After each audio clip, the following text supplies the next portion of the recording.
Concept ना मोल ना।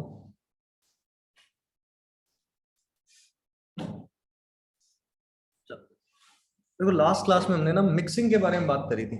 एक बहुत बेसिक सा फॉर्मूला लिखा था M1V1 प्लस M2V2 अपॉन में V1 प्लस V2। अब थोड़ी चलो उसमें अच्छी बात करते हैं, एक बार देखो इधर। एसिड के बारे में सुना है सभी ने। एसिड क्या होता है जो क्या करे, H प्लस रिलीज करे। ठीक है, तो मान लो अगर हमने कोई एग्जांपल लिया HCl, कैसे डिसोसिएट होता है HCl? H पॉजिटिव और Cl नेगेटिव। अब सोचना, अगर मैंने HCl का एक मोल लिया तो इसमें से कितने H प्लस आ रहे होंगे? एक ही आएगा। तो एक H, क्योंकि एक HCl का मॉलिक्यूल एक H प्लस रहता है, तो एक मोल से क्या आ रहा होगा? एक मोल H प्लस आ रहा होगा। देखो Cl माइनस की मैं बात नहीं कर रहा, लिखना तो लिख सकते हैं Cl माइनस पे कितना मिल रहा होगा? एक मोल ही मिल रहा होगा। अगर यहीं पे ऐसा होता H2SO4, अच्छा H2SO4 कैसे टूटता, कितने H प्लस देता? दो। तो कैसे अगर इसको डिसोसिएट करते तो क्या लिखते हैं? दो क्या देगा ये? H पॉजिटिव और साथ में क्या होगा? SO4 to negative. सही है। तो अगर एक मोल H2SO4 का लूं मैं, तो वहां से कितने मोल H प्लस मिलेंगे? दो। क्योंकि एक मॉलिक्यूल से दो H प्लस, तो एक मोल से कितने मोल मिलेंगे? दो मोल H प्लस। अच्छा सल्फेट कितना मिलेगा? एक ही मिलेगा, क्योंकि एक H2SO4 से एक ही आ रहा था, तो इससे एक ही मोल क्या मिलेगा? SO4 to negative. देखो ये जब हम एसिड वाली बात करेंगे ना, जब हम दो एसिड मिक्स करेंगे और बाद में net H plus ion concentration पूछने लगेगा। ठीक है, कंसंट्रेशन मतलब उसकी molarity, number of moles by volume. तो वो आयनिक इक्विलिब्रियम नाम का एक चैप्टर आएगा आगे। कौन सा आएगा? आयनिक इक्विलिब्रियम ना। देखा भी हो तो मैं एनसीईआरटी के पेज पलट के देखेंगे, एक इक्विलिब्रियम नाम से चैप्टर है। तो उसके दो पार्ट आएंगे, एक केमिकल और एक क्या होगा? आयनिक। तो वहां बड़ा एक इंपॉर्टेंट रोल प्ले करेगा, क्योंकि वहां पे पीएच कैलकुलेशन आएगा। वहां पे क्या आएगा? पीएच। सुना था क्लास 9 10 में पीएच के बारे में क्या? जो स्ट्रेंथ ऑफ एसिड या बेस बताता था। तो वो पीएच कैलकुलेट करने के लिए ना अपने को मोलैरिटी चाहिए होती है H प्लस की। तो वो कैसे कैलकुलेट करें, वो एक इंपॉर्टेंट चीज है ना। तो ये पता चल गया, अगर तुम ये लिख पाओगे कि कितने H प्लस आएंगे। अगर मेरे को मोल दे दे HCl के या मोल दे दे H2SO4 के, वहां से हम क्या निकाल सकते हैं? नंबर ऑफ मोल्स किसके? H पॉजिटिव के। अगर H प्लस के मोल्स पता चल जाए और वॉल्यूम गिवन हो, तो मोलैरिटी क्या होगी? Number of moles divided by volume. तो इसी पे बेस्ड एक क्वेश्चन करते हैं ना। ये नोट करना, जरूर लिखना इसको ना। फिर एक क्वेश्चन में तुम्हें बताऊंगा कि कैसे आयंस वाला क्वेश्चन करते हैं, फिर एक खुद सॉल्व करना है तुम्हें ना।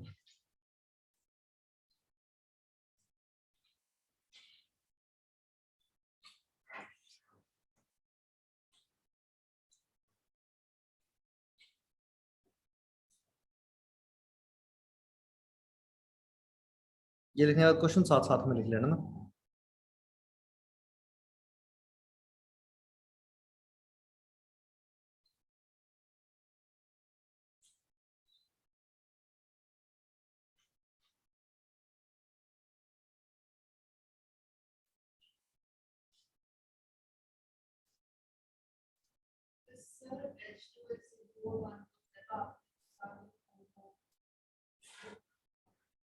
वो कैसे लिखा? देखो H2SO4 का अगर एक मॉलिक्यूल मान लेते हैं, अगर उसको पानी में डिसॉल्व किया तो वो कैसे टूट गया? कितने H प्लस में? दो में। तो एक मॉलिक्यूल से कितने H प्लस मिल रहे हैं? दो। तो अगर इसका एक मोल होगा तो उसके कितने मोल मिलेंगे? डबल। तो क्योंकि नंबर ऑफ मोल भी क्या रिप्रेजेंट करता है? एवोगैड्रोस नंबर ऑफ पार्टिकल्स ही। तो अगर एक से दो मिले तो एक मोल से भी कितने मोल मिलेंगे? दो मोल मिलेंगे। तो हमने सिर्फ उस नंबर से देखा कि एक से कितने मिल रहे थे? दो। तो इसका एक मोल, तो उसके कितने मोल होंगे? दो मोल। और सल्फेट कितना मिलता है? H2SO4 टूटता तो दो H प्लस और एक ही आता है SO4 टू नेगेटिव। तो इसका एक मॉलिक्यूल, तो उसका भी कितना आता? एक आए। तो इसका एक मोल, तो उसका भी कितना आएगा? एक मोल आएगा ना।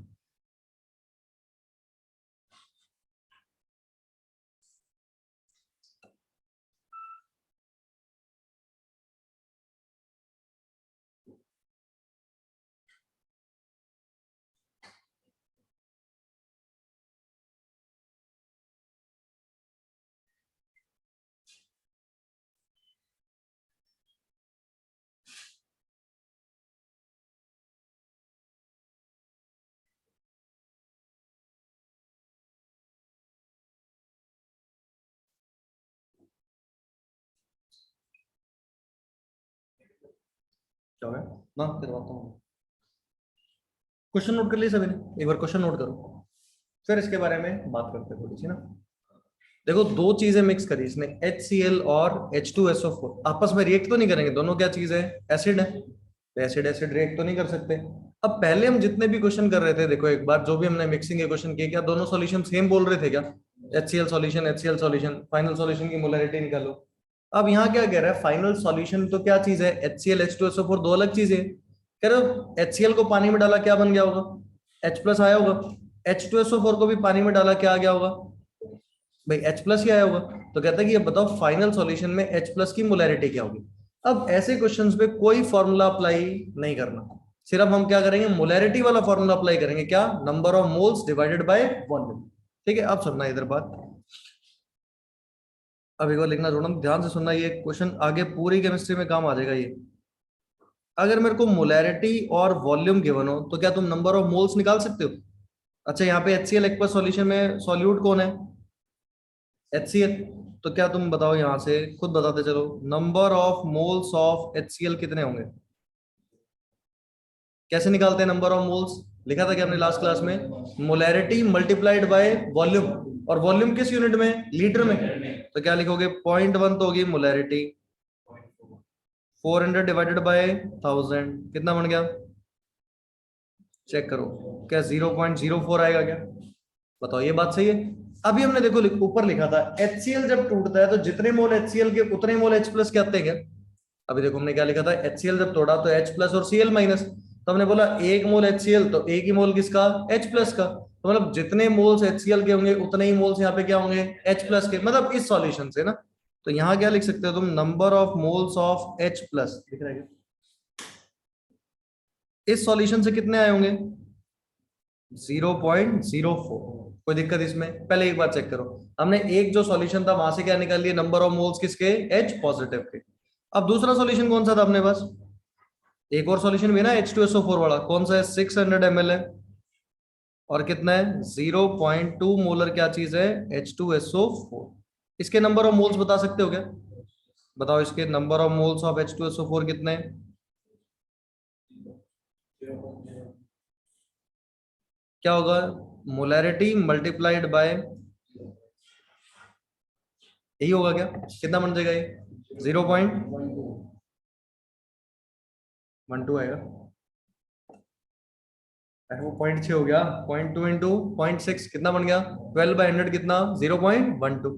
अच्छा वहां ऊपर चेक करके बताओ, H2SO4 का एक मोल तो H प्लस के कितने आ रहे थे, दो, मतलब जितने H2SO4 के क्या H प्लस के उसके डबल होंगे क्या, तो यहाँ पे कितने थे, 0.12, तो मोल्स यहाँ से बताओ कितने आ रहे होंगे H प्लस के, क्या डायरेक्टली दो, number of moles of H positive यहाँ से कितने आ गए, 0.24। बताओ कोई दिक्कत इसमें। अब बताओ टोटल मोल्स कितने हो गए यहाँ पे H प्लस के, तो देखो मोल्स तो जोड़े जा सकते हैं ना अभी, कितने हो गए, 0.04 प्लस 0.24 कितने बन गए, 0.28। सही है यहाँ तक, क्या टोटल मोल्स हो गए।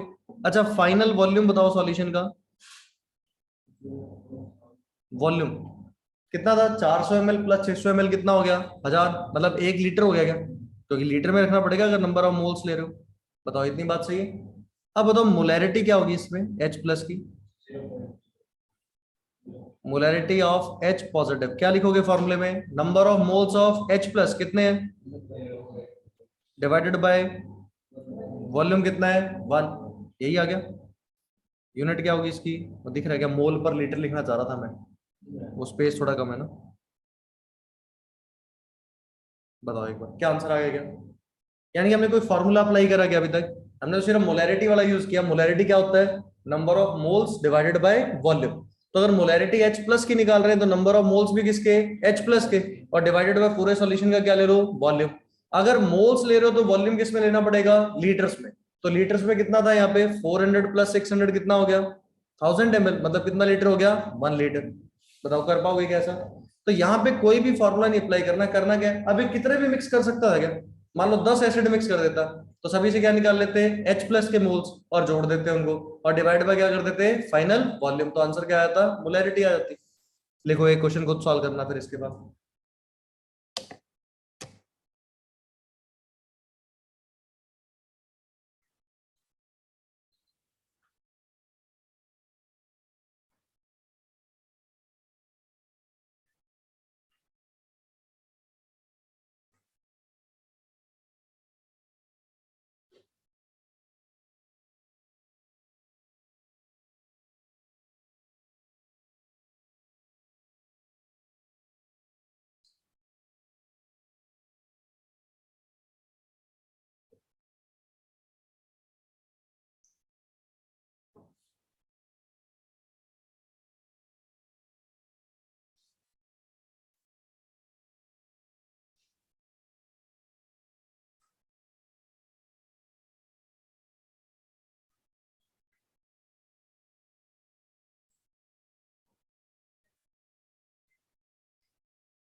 ना, है तो H प्लस टू, तो कॉफिशिएंट है उसका। कभी ऐसा रिएक्शन में ऐसे लिखते हैं टू, जैसे H2 प्लस O2 में 2H2 लिखते हैं, तो मोल्स तो H2 के होते हैं, टू तो कॉफिशिएंट है सिर्फ। ये 1 2 ये हमेशा क्या होते हैं, जो आगे लग रहे हैं वो कॉफिशिएंट्स होते हैं।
लिख लिया? चले आगे। चलो एक क्वेश्चन खुद अटेम्प्ट करना।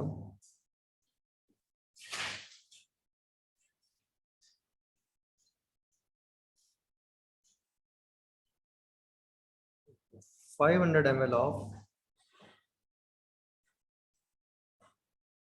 0.1 molar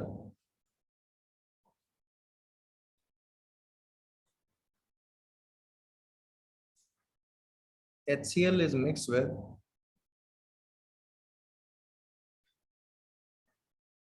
1.5 liter of 0.1 molar H2SO4, है ना, सॉल्यूशन ही है ना ये दोनों।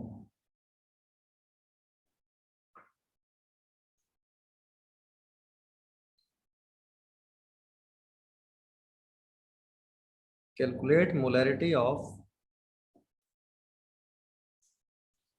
H plus ions in final solution.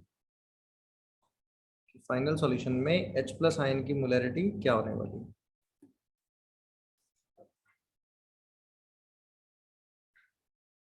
Same he question है, सिर्फ डाटा डिफरेंट है।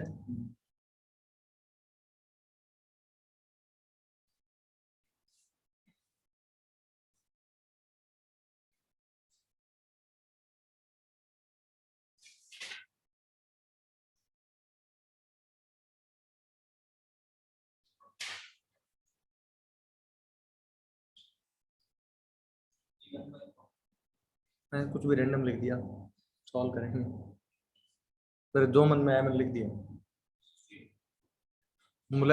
मोलैरिटी 16, सही बता, लग तो नहीं रहा 16 तो गड़बड़ है। दिखाइए कैलकुलेशन।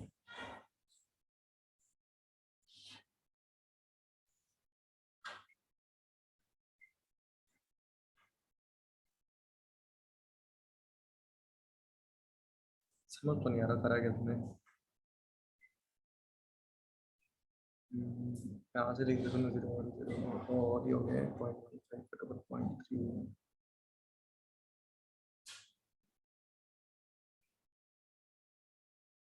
फिर जब वॉल्यूम ml में क्यों रख दिया, वॉल्यूम ml में क्यों रखा? Number of moles bye volume in litre. आप फिर डिफरेंट नहीं हो जाएगा?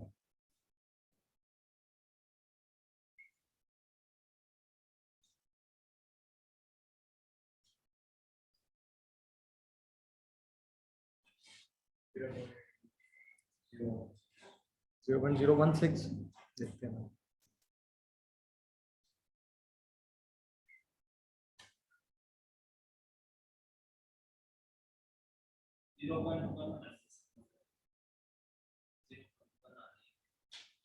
Zero point one H plus की 0.15।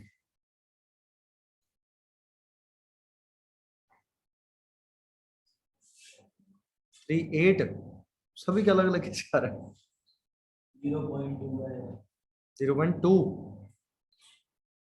वो कर लो, सभी कर लो, अभी सभी का अलग अलग आएगा। तो उन्होंने सभी ने कहीं ना कहीं मैथ्स में मिस्टेक करी होगी।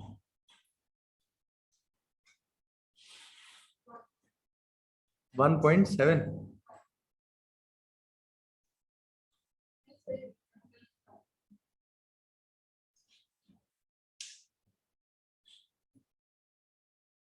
ये कैलकुलेशन चेक करना, कहीं 0.175 तो नहीं आ रहा। आगे भी सॉल्व कर, वन एग्जैक्ट वन।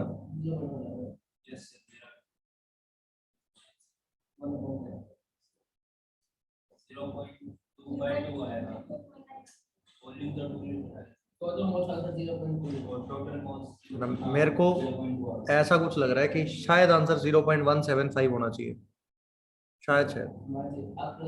देख के ऐसा लग रहा है, मतलब कुछ तुम्हें क्या लग रहा है? सभी ने कर लिया सॉल्व, सभी ने हाथ पैर आजमा लिए, वो फिर भी सही पहुंची 1.75। कैलकुलेशन में कहीं करी अपने गड़बड़ ना, होना ऐसे चाहिए। देखो अपने पास क्या गिवन था,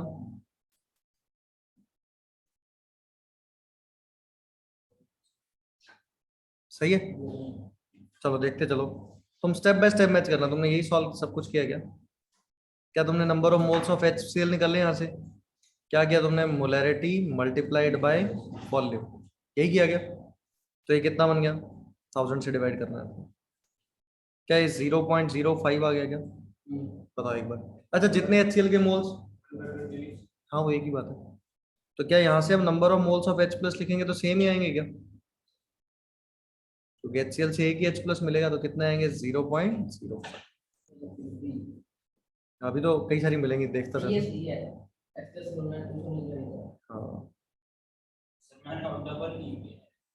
हाँ, तब तभी तो गलत है तुम्हारे।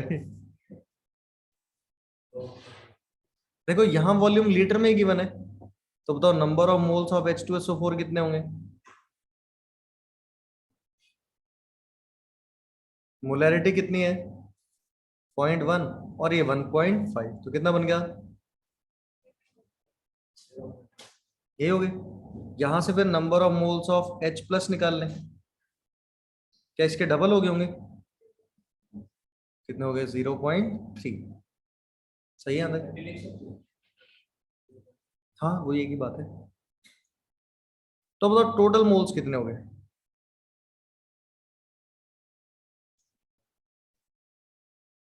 क्या 0.3 प्लस 0.05, क्या 0.35 हो गया क्या? बताओ ये सही है? ये किसी किसी ने ना इसको 0.8 भी लिखा होगा। कितना बड़ा है? 0.35। तो यहाँ फाइनल वॉल्यूम बताओ कितना हो गया सॉल्यूशन का? 2 लीटर हो गया। तो लीटर में रखना, तो कितना हो गया? 2 लीटर।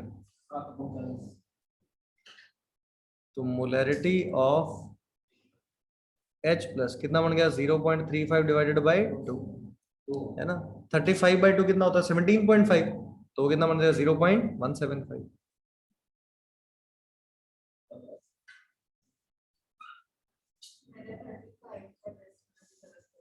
हाँ वो लग रहा था कि वो 35/2 वाला टर्म तो सही है, तो मैं कहता हूँ तुम्हारा डेसिमल मिस्टेक है।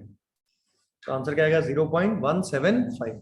अब देखो मोलैरिटी ऑफ H प्लस, अब ये एक और टर्म सीखना। अगर कभी ऐसे लिखा हो ना, स्क्वायर ब्रैकेट लिखा हो और बीच में ऐसे लिख दे H पॉजिटिव, स्क्वायर ब्रैकेट का मतलब क्या होता है? कंसंट्रेशन।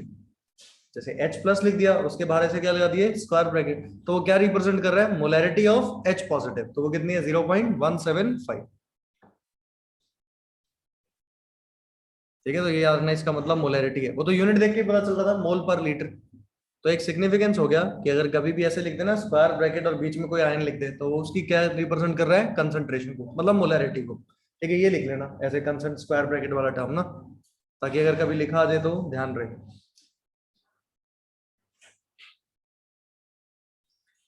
जल्दबाजी नहीं करनी ना।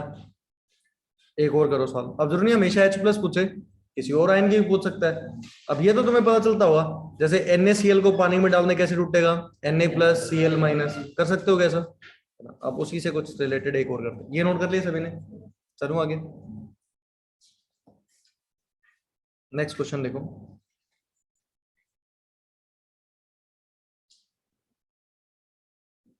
300 ml of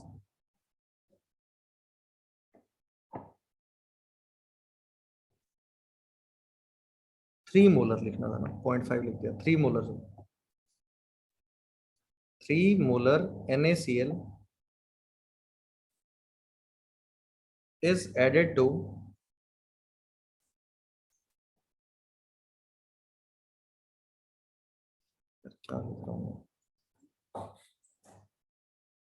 200 ml of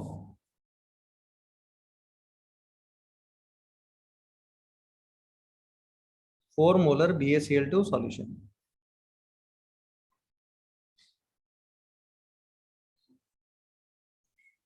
Calculate concentration of Cl minus ions. Concentration को शॉर्ट फॉर्म में लिख दिया कंसंट्रेशन, मतलब मोलैरिटी निकालनी। कंसंट्रेशन जब भी बोलते क्या निकालना है तुम्हें? मोलैरिटी। Cl माइनस की मोलैरिटी निकालनी है रिजल्टिंग सॉल्यूशन में। जैसे पहले H प्लस पूछ रहा था, आप किसकी बात कर रहे हैं? Cl नेगेटिव की। खूब बड़ा तेज है, क्या चक्कर है?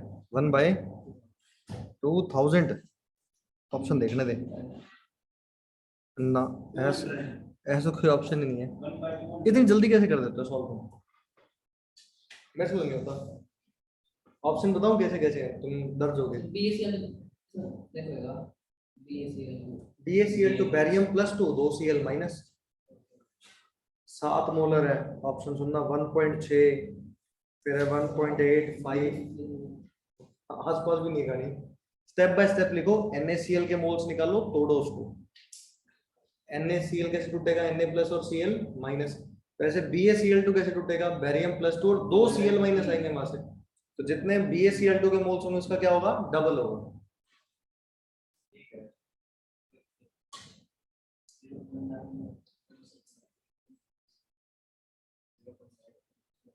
वॉल्यूम लीटर में रखा है कि लास्ट में तुमने ml में रखा है?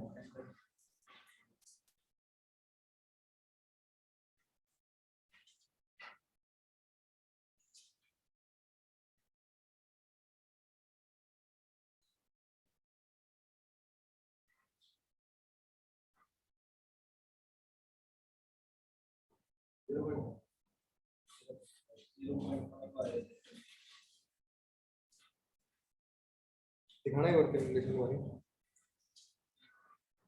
आपसे करा ये NaCl वाला क्या? अच्छा वो 0.3 थोड़ा है, 3 मोलर लिखा है। 0.3 कहाँ लिखा है? वो 3 मोलर लिखा है उधर। तूने 0.3 कर दिया है, तो 3 मोलर, मोलैरिटी 3 है, 0.3 करो। ठीक है तो उसके नीचे 10 0.9। अच्छा तुमने वैसे लिखा है 100 बटेगा 0.3। अच्छा ठीक है 0.9। फिर तुमने क्या किया? 200 कितना? 2 पॉइंट, ऑप्शन तो ऐसा भी नहीं है, 4.8।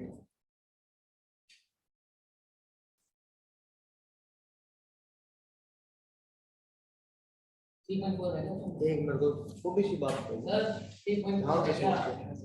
0.8 मल्टीप्लाइड बाय 2 कितना होता है? 1.6। ये सभी ने 1.6 प्लस 0.9 कितना हो गया? 2.5 और डिवाइडेड बाय 1/2 तो 5 आ जाएगा आंसर। वॉल्यूम तो किस में रख रहा है? ml में रखता है, लीटर में रखनी है। 300 200 500 ml, लीटर में 1/2 नहीं हो गया? 5 आ जाएगा।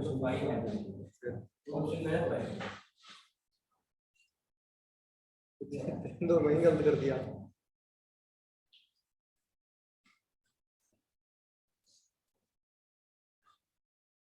जल्दी कभी नहीं सॉल्व कर पाऊंगा, धीमी रफ्तार में करो, सही करो।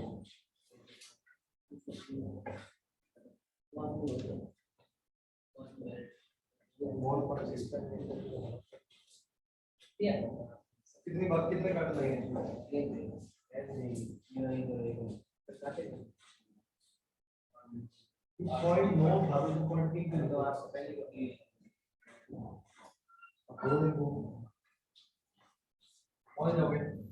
0.9 प्लस माइनस मल्टीप्लाई में गलती नहीं करनी। फॉलो उसी में गलती कर दो, फिर तो खत्म ही हुई कहानी, फिर क्या बचेगा? देखो क्या था 300 ml क्या चीज है?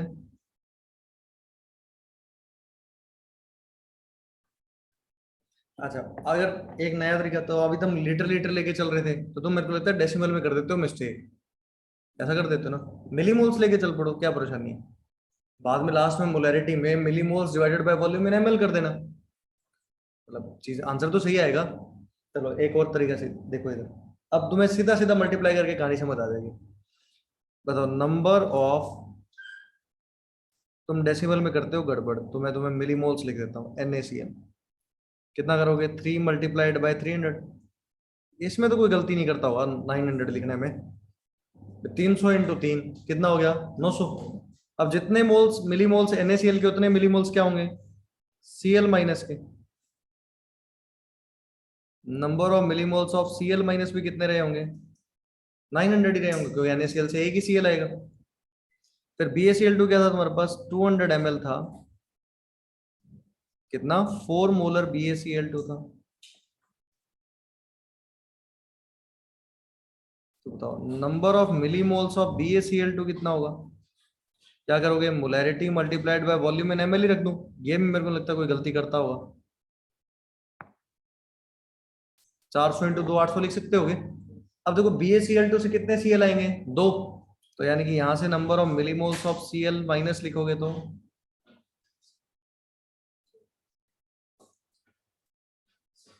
2 से मल्टीप्लाई कर दोगे, 1600 हो जाएगा क्या। अब बताओ टोटल मिलीमोल्स कितने हो गए। डेसिमल वाली कहानी खत्म कर देते हैं हम। 900 प्लस 1600 कितना हो जाएगा, 2500। फाइनल वॉल्यूम कितना हो गया। अब ये भी ml में रखना, फिर अगर मिलीमोल्स लिख रहे हो तो कितना आ जाएगा, 500 ml। अब ऐसे लिख दें, molarity of Cl minus number of moles की जगह है मिलीमोल्स, तो वॉल्यूम लीटर की जगह है ml में,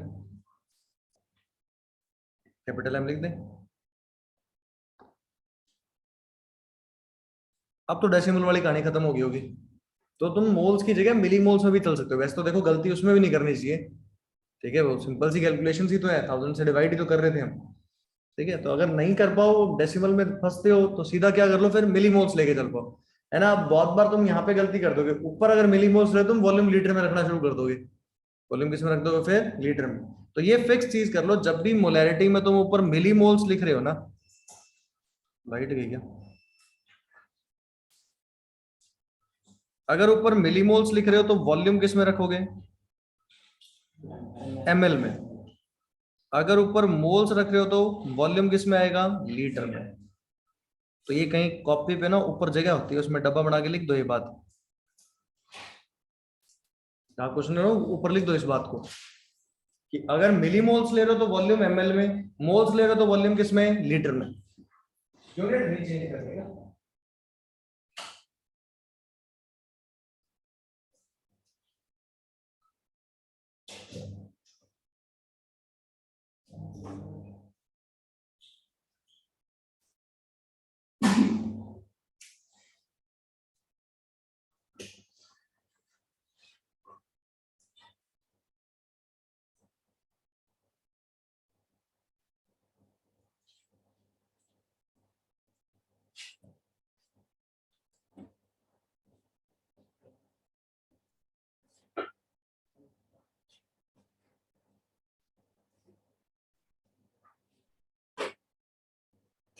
चले आगे, अब कोई परेशानी में निकाल लो, वैसे आयंस वाला क्वेश्चन आ जाए तो भी।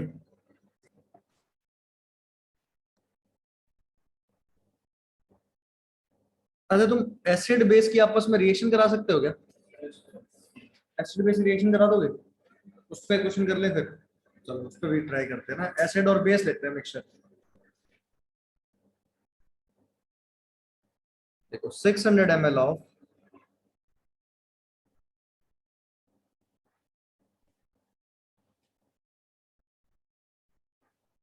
0.1 molar HCl aqueous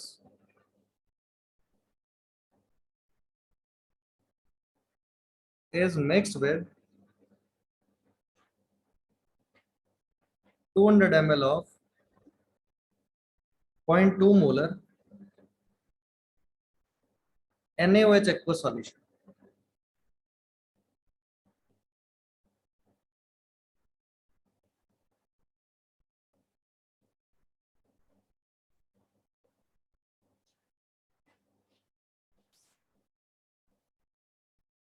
Calculate molarity of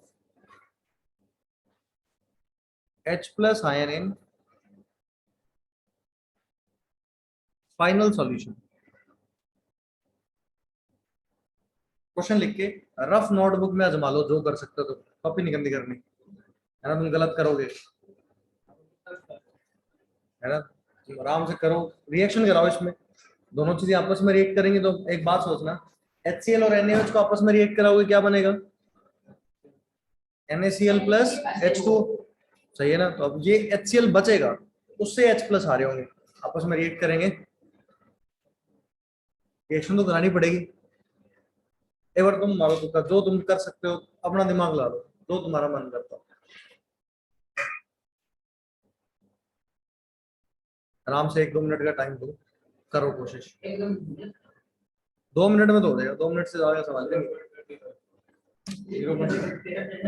तेजी कैसे कर 0.21, 1 डेसिमल की गड़बड़ है,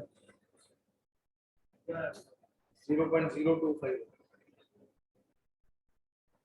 हाँ एक बार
मोल्स निकालो, HCl के निकालो और NaOH के निकालो,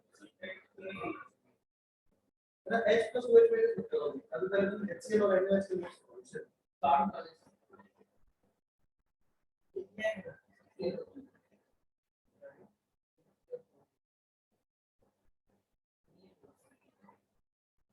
हाँ वो तो ठीक है, अब तुमको ये बता कौन बच गया होगा, इसके साथ इसके 40, एक एक के साथ एक करता 40 एक कर देंगे, इसमें बचेगा नहीं अच्छे से। आंसर तो 20 बचेंगे, 20 मिलेंगे।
तुमने सारा आजमा लिया है, तो 1/8 कितना होता है 1/8, तो 125 हो गया ना।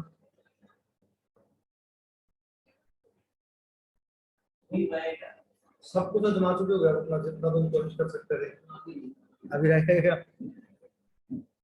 तुमने क्या आजमाया? तुमने आपस में रिएक्शन नहीं कराई ना।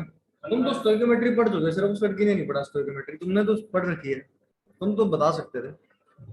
20 मोल बचे, मिलीमोल बचे, 20 एक्स्ट्रा बचे, एच के 20 मिलीमोल बचे, फाइनल वॉल्यूम कितना हो गया 800, 20/800। 800 अपॉन 3 का 0.3 3 क्यों करा? फाइनल वॉल्यूम तो 800 ml है। 1/40 अरे 1/40 बन गया 20/800, ठीक है। 600 + 200। वाह, अरे वो वॉल्यूम मिला तो दिया, यूज तो मोल नहीं यूज हो रहे। 80 मोल ये 600 ml पानी भी तो है इसमें, तुमने वॉल्यूम भी चेंज कर दिया। वॉल्यूम तो कंटेनर का वही रहेगा, मतलब जितनी चीज 1/40 शायद, तो हाँ तो सही पहुंच गया, पर तूने आगे सॉल्व नहीं करा उसको। बहुत स्लो बताएगा 80 रहेगा। 80 क्यों, तेरे 20 ही तो बचे हुए हैं, अब 40 इसके लिए 40 इसके लिए तो रिएक्ट ही करके वो तो खत्म हो गया, वो तो NaClH2 में कन्वर्ट हो गया। निकालने किसके हैं? H+ के। बचा कौन सा H+? 0 मतलब 20 मिलीमोल ही तो बचे। अब चलो एक काम करते हैं, मिलीमोल लिख लूं या मोल लिखूं, क्या किसमें कंफर्टेबल? मोल लिखे, तूने खुद मिलीमोल लिखे। मैं हमें फिर से चलो नंबर ऑफ मोल लिख देते हैं। HCl के बताओ कितने आ रहे हैं?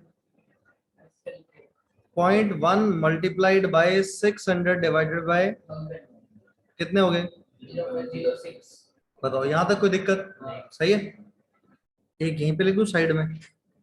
Number of moles of NaOH बताओ, एक बार सुन लो बाद में नोट करना। क्या होगा? मोलैरिटी कितनी है इसकी? 0.2, 200 डिवाइडेड बाय, देखो अभी तक जितने भी क्वेश्चंस कर रहे थे उसमें कोई दोनों नॉन रिएक्टिंग थे, आपस में रिएक्ट तो नहीं कर रहे थे। अब ये तो रिएक्ट करेंगे, आपस में करेंगे ना रिएक्ट, तो एक काम करते हैं रिएक्शन कराते हैं। HCl + NaOH क्या बनेगा?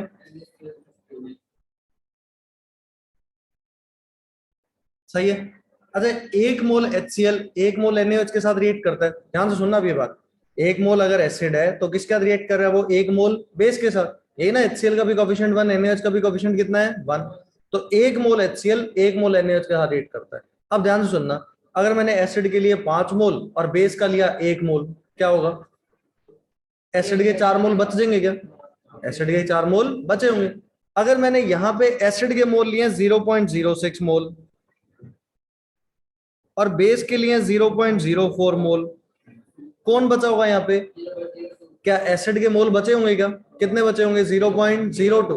बताओ एक बार, ये बात समझ आ रही है भाई? 1 मोल HCl 1 मोल NaOH के साथ रिएक्ट करता था, मतलब अब 0.04 NaOH है तो 0.04 HCl तो खत्म हो गए होंगे, बचेंगे कितने? 0.02। तो number of moles of HCl left लिख दूं क्या? बताओ एक बार, यहां तक चेक करो, किसी को परेशानी? क्या यही तो बात करनी थी? अब जितने HCl के मोल्स उतने किसके रहे होंगे? H+ के। तो यहां से बताओ मोल्स ऑफ H+ कितने हो गए?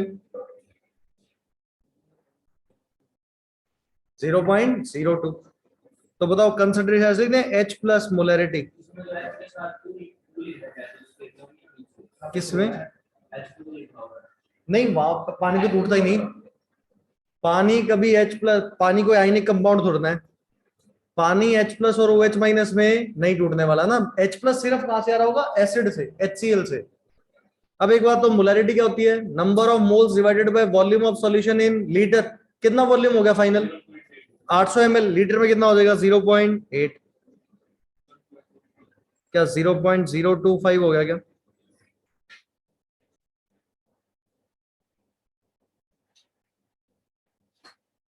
तुम सिर्फ रिएक्शन नहीं करा पाए ना, तुमने और सब कुछ कर दिया। तुमने मोलैरिटी निकाल ली, मोल्स निकाल लिए, खत्म हुए वाले तो खत्म ही हो गए वो तो। एक बात देखो, जो बचे होंगे एसिड और बेस में से H+ कहां से आ रहा होगा? एसिड से। अगर एसिड बचा होता सॉल्यूशन में तभी क्या होता है? H+ आता, नहीं तो H+ आता ही ना। तो वो देखो HCl मोल्स क्या थे, HCl के ज्यादा थे किससे, NaOH से, मतलब यहाँ पे HCl बचा होगा ना, NaOH वही तो पूरा खत्म हो रहा है। तो इसके अंदर ज्यादा डिटेल में नहीं जानता कि आगे और भी कहानी आ जाएगी इसके अंदर। तो ये तो मैंने वैसे ही एक एक्स्ट्रा क्वेश्चन तुमसे करा के देख लिया कि तुम रिएक्शन करा पाओगे या नहीं करा पाओगे।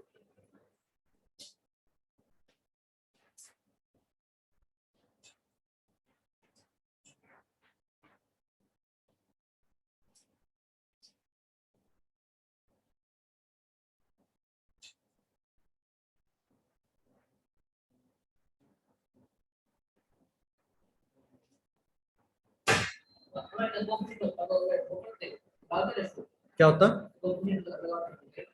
फिर तो कॉफिशिएंट से चेक करते, लिमिटिंग रिएजेंट निकालना पड़ता, फिर देखते कितने बचते उसमें, पर वो उतना टिपिकल नहीं कर रहे।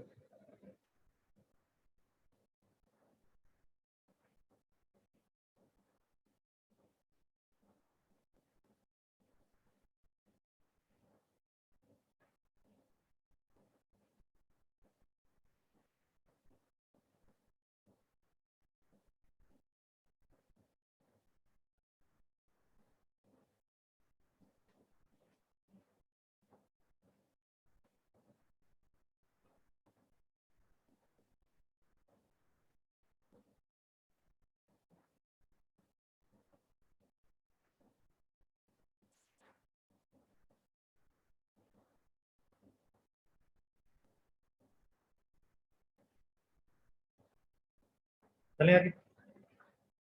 अब देखो ये तो हमने मोलैरिटी और ये मिक्सिंग भी कर ली, डाइल्यूशन भी कर लिया।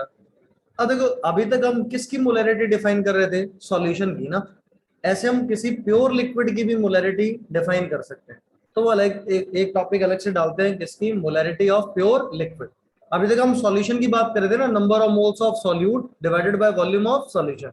अब किसकी बात करेंगे, प्योर लिक्विड की ना, क्योंकि पानी की मोलैरिटी की जरूरत पड़ती है अपने को ना, तो वो कैसे कैलकुलेट करें ना। तो हेडिंग डालो, मोलैरिटी ऑफ प्योर लिक्विड।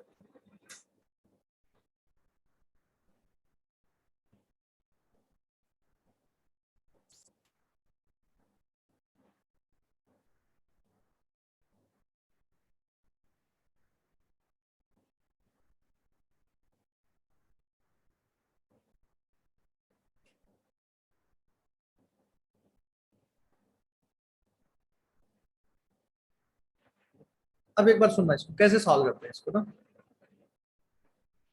मान लो कोई भी हमने लिक्विड मान लिया एक्स, ये ब्रैकेट में एल लिखा मतलब क्या चीज है, लिक्विड। अच्छा कोई भी एक्स चीज होगी लिक्विड होगा उसको हाँ प्योर लिक्विड, मतलब इसमें कोई और चीज नहीं है, डाइल्यूट एक लिक्विड चीज है ना। कोई इसमें सॉलिड हमने बाहर से या सॉल्यूट ऐड नहीं करा हुआ। इसका मोलर मास मान लेते हैं कितना। मान लो कोई भी लिक्विड गिवन हो, बेंजीन गिवन हो, पानी गिवन हो, मोलर मास तो निकाल सकते हैं उसका। तो इसका मोलर मास दे दिया अपने को कितना,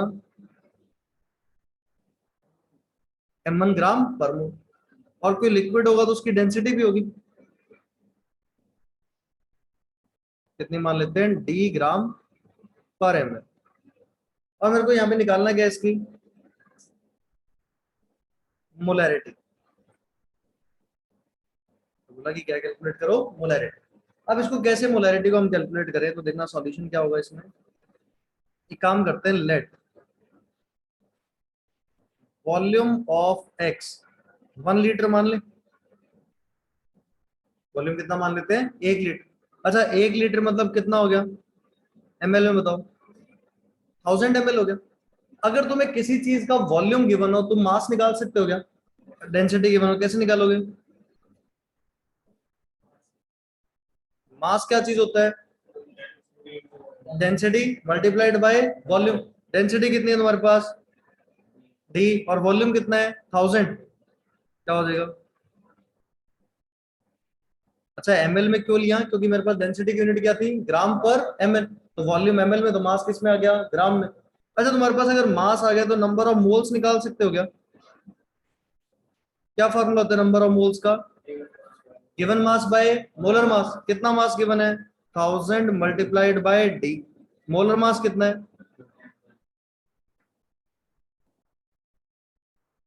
बताओ एक बार, यहां तक सही है। अब मोलैरिटी का फॉर्मूला बताओ।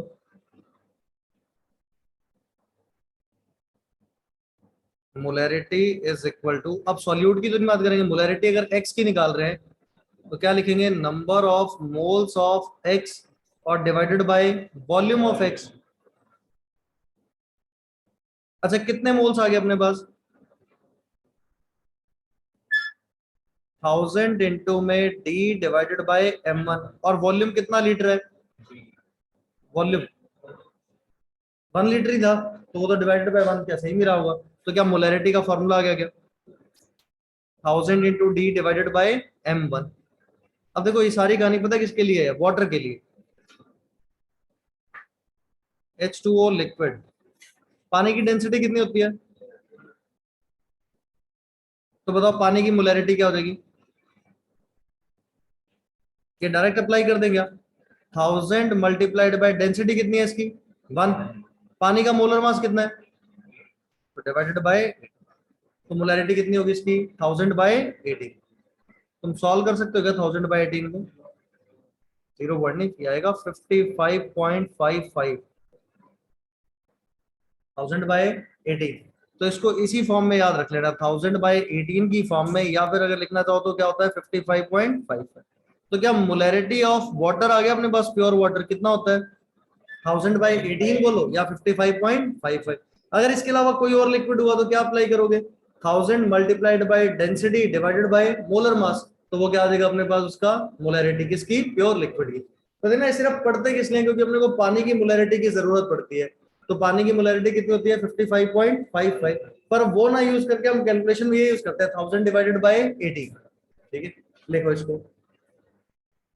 तो अभी तक सॉल्यूशन की डिफाइन कर रहे थे, स्पेशल एक टॉपिक कौन सा आ गया, मोलैरिटी ऑफ प्योर लिक्विड।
दसवीं क्लास में कभी ऐसे क्वेश्चन सुना तुमने, why hydrogen peroxide is stored in dark coloured bottles, किस किसने सुना है, क्या रीजन होता था उसका, सनलाइट से रिएक्ट कराता है या कुछ सनलाइट की प्रेजेंस में कुछ होता है उसका। हाइड्रोजन peroxide सनलाइट की प्रेजेंस में क्या होता है, डिसोसिएट होता है ना, टूट जाता है H2O और O2 में ना, तो उसीलिए उसको क्या करते हैं डार्क कलर्ड बोटल्स में क्या करते हैं, स्टोर करते हैं ना। हाइड्रोजन परऑक्साइड को, H2O2। तो अब उससे रिलेटेड एक कंसंट्रेशन टर्म आएगी, है ना, तो बड़ी इंपॉर्टेंट होगी वो। उसका लास्ट वाला फॉर्मूला इंपॉर्टेंट है, वो कैसे आया वो ज्यादा इंपॉर्टेंट नहीं होगा ना। इंपॉर्टेंट क्या चीज होगा, उसका लास्ट में जो कंक्लूजन बनाएंगे ना फॉर्मूले का, वो बिल्कुल रटा होना चाहिए ना। बहुत बार वहां से क्वेश्चंस पूछे जाते हैं। ठीक है, लिखें उसके बारे में, ये नोट कर लिया सभी ने?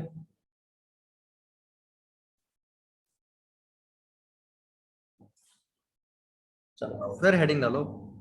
कंसंट्रेशन टर्म का लास्ट टॉपिक है वॉल्यूम स्ट्रेंथ ऑफ H2O2।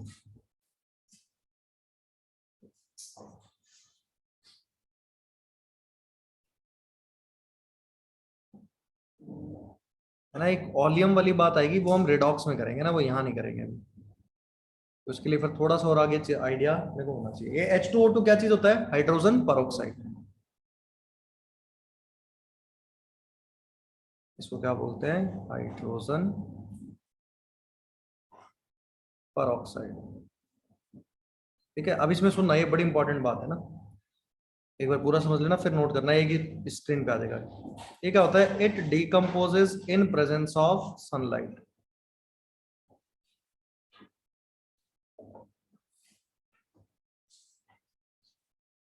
कि सनलाइट की प्रेजेंस में क्या होता है? डिकम्पोज। और कैसे डिकम्पोज होता है? H2O2 ब्रेक होता है किस पे? ये बना जाता है H2O और साथ में O2। अच्छा, बैलेंस करने के लिए या तो दो दो लगाओ, नहीं तो यहाँ एक बार 1/2 भी लगा सकते हैं क्या? करके देखो एक बार, बैलेंस देखे इक्वेशन है। अगर 1/2 लगा दें तो, नहीं तो वहां दो लगा दो, वहां दो लगा दो, वहां एक लगा दो, एक ही बात है। ऐसा भी लिखा जा सकता है कि H2O2 कैसे टूट गया? H2O प्लस क्या हो गया? Half of O2। ठीक है, तो इस तरीके से लिखा जा सकता है। अब ये टूट रहा है, डिकम्पोज हो रहा है ना। तो कभी भी लैब में कोई बॉटल देखोगे ना हाइड्रोजन परऑक्साइड की, उस पर कभी भी ना मोलरिटी नहीं लिखी होती। जैसे लैब में जाते हैं ना, केमिस्ट्री लैब में जाओगे तो हर एक पे लिखा होता है, जैसे कोई भी है 0.1 मोलर HCl सॉल्यूशन है, मतलब इसकी मोलरिटी कितनी है? 0.1। तो वहां हमेशा मोलरिटी लिखी होती है और सॉल्यूशंस पे। पर यहाँ कभी H2O2 की बॉटल पे कभी भी यहाँ पे ये नहीं लिखा होता ना मोलरिटी, वहां उसकी वॉल्यूम स्ट्रेंथ लिखी होती है। क्या लिखी होती है? Volume strength. अब उस वॉल्यूम स्ट्रेंथ का मतलब क्या होता होगा? तो मान लो ऐसी कोई बॉटल है अपने पास, ऐसी बना देते हैं कुछ भी, है ना। तो यहाँ पे H2O2 की बॉटल पे क्या लिखा मिलेगा? ऐसा मिलेगा x और बाहर लिखा मिलेगा v। ये x कोई भी नंबर हो सकता है, 1 2 3 4 5 6 7 8, जैसे परसेंटेज में लिखते थे। तो इसका मतलब होता है एक्स वी का मतलब होगा कि वॉल्यूम स्ट्रेंथ ऑफ H2O2 कितनी है? x है। ठीक है, जैसे बोलते 10V, इसका मतलब वही वही बात करेंगे। जैसे बोलते 10V, उसका मतलब उस सॉल्यूशन की जो वॉल्यूम स्ट्रेंथ है वो कितनी है? 10। 20V बोल दे, मतलब वॉल्यूम स्ट्रेंथ कितनी है? 20। तो वो x टाइम्स ऑफ v लिखा मिलेगा, मतलब x और फिर बाहर v। तो x का मतलब क्या होगा? वो उसकी क्या है? Volume strength. अब ये मतलब क्या होता होगा? जैसे कोई भी एक जनरल एग्जांपल ले लेते हैं, ऐसा लिख देते हैं 10V ऑफ H2O2। इसका मतलब क्या है? कि वॉल्यूम स्ट्रेंथ कितनी है? 10।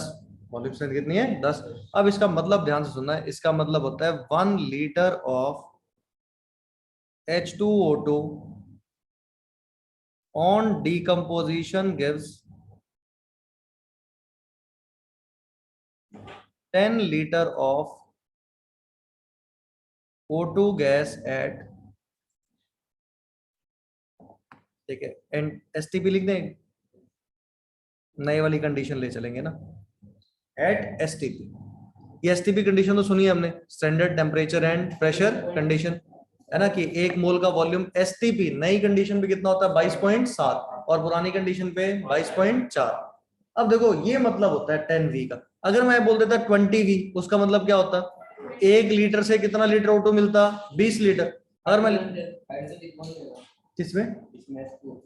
H2O2 में 10 लीटर में मिलेगा ऑक्सीजन, हाँ, हाइड्रोजन तो वो तो H2O बन रहा है साथ में, साथ में क्या बन रहा है? H2O। तो बस ये वॉल्यूम, तो ये तो लिक्विड रहा होगा, H2O भी क्या रहा होगा? लिक्विड। यही सिर्फ कौन सा रहा होगा? गैस ना।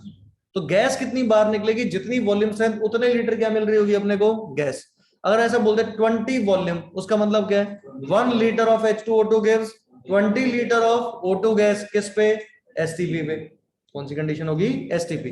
तो ये तो मैंने एक एग्जांपल 10 लीटर लिया। अब हम तो कोई रैंडम एग्जांपल ले लें, एक्स ही वापस मान लें क्या? अच्छा अगर x लिखा होता उसका मतलब क्या होता? बताओ इसमें कि x है तो इसका मतलब 1 लीटर ऑफ H2O2 गिव्स कितना लीटर ऑक्सीजन? पहले एक बार ये लाइन बताओ, ये समझ आ रही है क्या? और कौन सी कंडीशन? एसटीपी। हम हर बार हम नई कंडीशन लेके चलेंगे। कौन सी लेंगे? नई कंडीशन। अगर स्पेसिफाई कर देगा ओल्ड तो देख लेंगे। अब एक बात तो वॉल्यूम ऑफ H2O2 कितना हो गया तुम्हारे पास? 1 लीटर है क्या वॉल्यूम ऑफ H2O2? हमने 1 लीटर मान के चला है, 1 लीटर हो गया। इसमें बताओ नंबर ऑफ मोल्स ऑफ, या पहले वॉल्यूम लिख दो। वॉल्यूम ऑफ O2 कितना है एट एसटीपी? कितना लीटर है? x litre. अच्छा एसटीपी पे अगर किसी गैस का वॉल्यूम पता हो तो नंबर ऑफ मोल्स कैसे निकालते हैं? बताओ भी। क्या होता है? Divided by 22 point. अब वो 22.4 कौन सा होता है? एसटीपी पुराना। अब नया एसटीपी तो क्या लिखेंगे? बताओ ये किसी को परेशानी है क्या? निकाल सकते हैं सर। अच्छा अब एक बात बताओ, यहाँ कॉफिशिएंट देख के बताओ O2 का कॉफिशिएंट कितना है? 1/2। इसका कॉफिशिएंट कितना है? 1। इसका आधा मोल तो इसका कितना मोल होता है? 1। अगर इसका 1 मोल तो इसके कितने होते हैं? 2 होते हैं। इसके 3 तो इसके कितने होते हैं? 6। मतलब डबल ही होते हैं क्या? तो अब जितने O2 के मोल्स आ गए H2O2 के उसके मोल्स क्या होंगे? डबल। वो किससे पता चला अपने को? रिएक्शन से। वो किससे पता चला अपने को? केमिकल रिएक्शन से। क्योंकि O2 के आगे कितना लगा हुआ था कॉफिशिएंट? 1/2। और H2O2 के आगे कितना लगा हुआ है? 1। तो यहां से बताओ number of moles of H2O2 कितने होते हैं? क्या इसके डबल कर देता क्या? जितने O2 के उसके क्या कर दो? डबल। तो x अपॉन में 22.7 मल्टीप्लाइड बाय 2। अब बताओ मोलैरिटी का फॉर्मूला क्या होगा? मोलैरिटी ऑफ H2O2 का फॉर्मूला बताओ। फॉर्मूला बनाना सिर्फ। क्या होता है? Number of moles of H2O2 divided by volume of H2O2। H2O2 के मोल्स कितने हैं? 11.35 कर दें इसको, 2 से काट दें उसको। ठीक है। और वॉल्यूम देखो कितना है? 1 लीटर। क्या मोलैरिटी का फॉर्मूला आ गया क्या? और ये इंपॉर्टेंट है, ऊपर वाली सारी कहानी की कोई जरूरत नहीं, भूल भी जाना चाहिए सब कुछ। वो सारी कहानी भूल गया। मोलैरिटी का एक फॉर्मूला याद कर सकते हैं क्या? Volume strength divided by 11.35। ठीक है। क्या चीज है? हाँ हाइड्रोजन पेरोक्साइड के लिए लगेगा फॉर्मूला, क्योंकि वॉल्यूम स्ट्रेंथ डिफाइन ही सिर्फ किसके लिए होती है? H2O2 के लिए। हाँ सिर्फ हाइड्रोजन पेरोक्साइड के लिए ही वॉल्यूम स्ट्रेंथ हम डिफाइन करते हैं ना। तो उससे क्या आएगा फिर अपने पास? मोलैरिटी का फॉर्मूला। आप एक बार देखो, कभी भी तुम्हें हाइड्रोजन पेरोक्साइड की क्या देते? Volume strength. तो मोलैरिटी निकाल दोगे क्या? और मोलैरिटी निकलवाने के बाद तो कुछ भी निकलवा लेते। मोलैरिटी निकलवाए, कुछ भी निकलवाए, फिर तो सब कुछ निकाला जा सकता है। तो मेन चीज क्या होती है? मोलैरिटी। एक बार डायरेक्ट क्वेश्चन आया हुआ है, ध्यान से सुनना। उसने क्या बोला कि what is the molarity of 11.35 volume H2O2? कह रहा है कि वॉल्यूम स्ट्रेंथ है कितनी? 11.35। तो बताओ उसकी मोलैरिटी कितनी होगी? 1। 11.35 बटे 11.35 कितना आंसर आ गया? 1। ये 2 साल पहले जेईई मेन का क्वेश्चन है। ये 2 साल पहले जेईई मेन का क्वेश्चन है। क्या सिर्फ फॉर्मूला ध्यान होना चाहिए? फॉर्मूला क्या चीज है? Volume strength divided by 11.35। अगर ओल्ड एसटीपी कंडीशन होती तो फॉर्मूला क्या हो जाता? बताओ। ओल्ड एसटीपी पे वो 22.7 की जगह क्या होता? 22.4। तो काट के क्या 11.2 आ जाता? तो एक बार ये भी लिख ही दे। पर ये अब कम यूज होगा ना, वो हम नई एसटीपी कंडीशन बोल के ही देगा तुम्हें। x डिवाइडेड बाय क्या होता है? 11.2। बताओ इसमें किसी को परेशानी? तो अगर बोल दे पुरानी एसटीपी कंडीशन तो वॉल्यूम स्ट्रेंथ अपॉन में 11.2। नहीं बोल दे तो वॉल्यूम स्ट्रेंथ अपॉन में 11.35। तो सिर्फ ये फॉर्मूला इंपॉर्टेंट है। अच्छा आया कैसे? वो ज्यादा टफ चीज तो नहीं है। सिर्फ वॉल्यूम स्ट्रेंथ का सिग्निफिकेंस पता होना चाहिए कि अगर x वॉल्यूम लिखा हुआ उसका मतलब क्या है? 1 litre of H2O2 gives x litre of O2 gas at STP। ठीक है। अगर वॉल्यूम पता चल गया ऑक्सीजन का तो वहां से क्या निकाल लिया हमने? Number of moles. वो O2 के कितने मोल्स थे? अगर 1/2 तो उसके कितने होते हैं? डबल होते क्या? तो ये O2 आ कहां से रही है? H2O2 से। तो अगर इसका 1/2 मोल था उसके डबल होने थे ना वहां पे, तो हमने डबल कर दिया उसके। कितना बन गया? Multiplied by 2। तो कितना हो गया? x अपॉन में 11.35। अब मोलैरिटी का formula number of moles by volume. Number of moles x upon 11.35 और वॉल्यूम 1 लीटर ही था, तो हमने डिवाइड करा, वो आ गया अपना किसका फॉर्मूला? मोलैरिटी। ठीक है, तो ये एक इंपॉर्टेंट है, डायरेक्ट फॉर्मूला भी याद रहेगा तब भी कोई परेशानी नहीं है ना, लिख लो इसको। कैसे आया, अगर वो नहीं भी ध्यान रहेगा, सिर्फ फॉर्मूला याद होना चाहिए।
कंसंट्रेशन हम तो सभी ने पढ़ी है ना,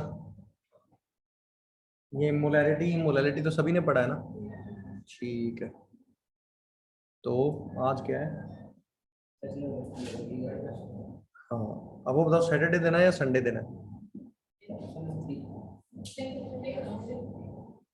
हाँ, मंडे नहीं करेंगे छुट्टी। बताओ कौन से दिन लेना है, कोई एक टेस्ट बताओ, कोई सा एक दिन, संडे या सैटरडे? बताओ भाई।